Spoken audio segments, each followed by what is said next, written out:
Hello കുട്ടികളെ, ഇന്ന് ഞാൻ നിങ്ങളെ കേൾപ്പിക്കാൻ പോവുകയാണ് പഞ്ചതന്ത്രത്തിലെ വേറൊരു പുതിയ കഥ. അതിന്റെ പേരാണ് കോഴിയും കഴുതയും. വളരെ കാലം മുമ്പ് ഒരു വനത്തിൽ ഒരു കോഴിയും കഴുതയും ഒരുമിച്ച് വസിച്ചിരുന്നു. അവർ രണ്ടുപേരും വളരെ നല്ല സുഹൃത്തുക്കളായിരുന്നു.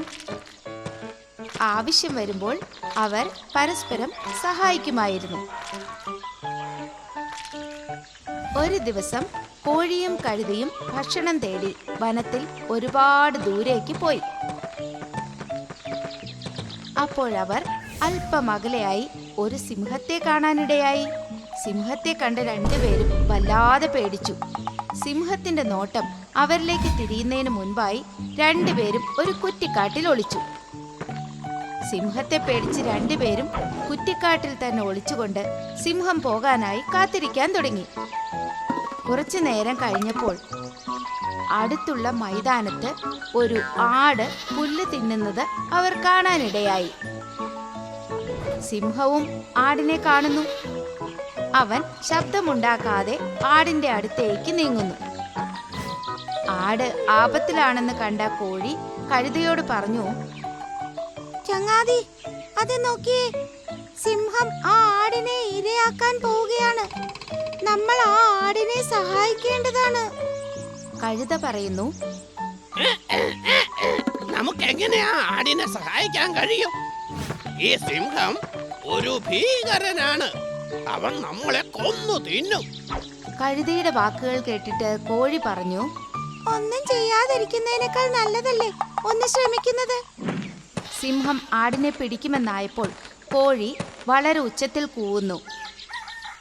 അവിചാരിതമായി വളരെ ഉച്ചത്തിൽ കോഴി കൂവുന്ന ശബ്ദം കേട്ട് പേടിച്ച് സിംഹം അവിടെ നിന്ന് ഓടിപ്പോകുന്നു. കഴുതയ്ക്ക് കോഴിയുടെ സാമർഥ്യം കണ്ട് വളരെ സന്തോഷമാകുന്നു. അവന്റെ മനസ്സിൽ ഒരു ചിന്ത ഉദിക്കുന്നു. അത് കൊള്ളാമല്ലോ, ഈ സിംഹത്തിന് കേവലം ഒരു കോഴിയെ പേടിയാണെന്നോ? എങ്കിൽ പിന്നെ ഞാൻ ഇവനെ ഈ കാട്ടിൽ നിന്ന് തന്നെ തുരത്തിയാലോ? മറ്റു മൃഗങ്ങളുടെ ഇടയിൽ എനിക്കല്പം പ്രശസ്തിയും ഉണ്ടാവും. ഇങ്ങനെ ചിന്തിച്ചുകൊണ്ട് കഴുത സിംഹത്തിന്റെ പിന്നാലെ ഓടാൻ തുടങ്ങുന്നു. കഴുത ഓടുന്നത് കണ്ട് കോഴി പറയുന്നു, നില്ല ചങ്ങാതി, നീ ഇതെന്താ ചെയ്യുന്നത്? കഴുത കോഴി പറഞ്ഞത് വകവയ്ക്കാതെ സിംഹത്തിന്റെ പിറകെയുള്ള ഓട്ടം തുടരുന്നു. സിംഹത്തിന്റെ പിന്നാലെ ഓടി ഓടി കഴുത ബഹുദൂരം പിന്നിടുന്നു. അത്യന്തം ഉത്സാഹത്തോടെ കഴുത ഒച്ച വെച്ചുകൊണ്ട് സിംഹത്തെ പേടിപ്പിക്കാൻ ശ്രമിക്കുന്നു. സിംഹം കഴുതയുടെ ശബ്ദം കേട്ട് പിന്നിലേക്ക് തിരിഞ്ഞു നോക്കുന്നു. അപ്പോഴാണ് അവൻ അറിഞ്ഞത് അതൊരു ഭയാനക ജന്തുവൊന്നുമല്ല, മറിച്ച് ഒരു കഴുതയാണെന്ന്. സിംഹത്തിന് തന്നോട് തന്നെ വളരെ ദേഷ്യം തോന്നി. ഇതെന്താ, ഞാനൊരു കഴുതയെ പേടിച്ചാണ് ഓടിക്കൊണ്ടിരുന്നത്. ഞാൻ എത്രയോ കഴുതകളെ ഇരയാക്കിയവനാണ്. ഇവൻ അവരെക്കാളും വലിയ മണ്ടനായതുകൊണ്ടല്ലേ ഒരു സിംഹത്തിന്റെ പിന്നാലെ ഓടുന്നത്. ഇനി ഇവനെ വെറുതെ വിടരുത്. കഴുതയ്ക്ക് എന്തെങ്കിലും ചിന്തിക്കാൻ പറ്റുന്നതിന് മുൻപേ സിംഹം അവനെ പിടികൂടുന്നു. എന്നിട്ട് നിഷ്കരുണം കൊന്നു തിന്നുന്നു. കഴുത സ്വന്തം ബുദ്ധിമോശം കാരണമാണ് കൊല്ലപ്പെടുന്നത്.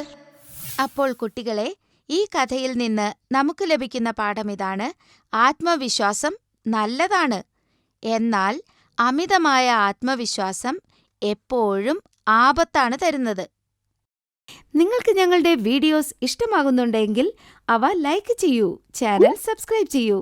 പിന്നെ ഞങ്ങളുടെ കാർട്ടൂൺ ഷോസ് ഏറ്റവും ആദ്യം കാണുവാനായി ബെൽ ഐക്കൺ അമർത്താൻ മറക്കരുത്.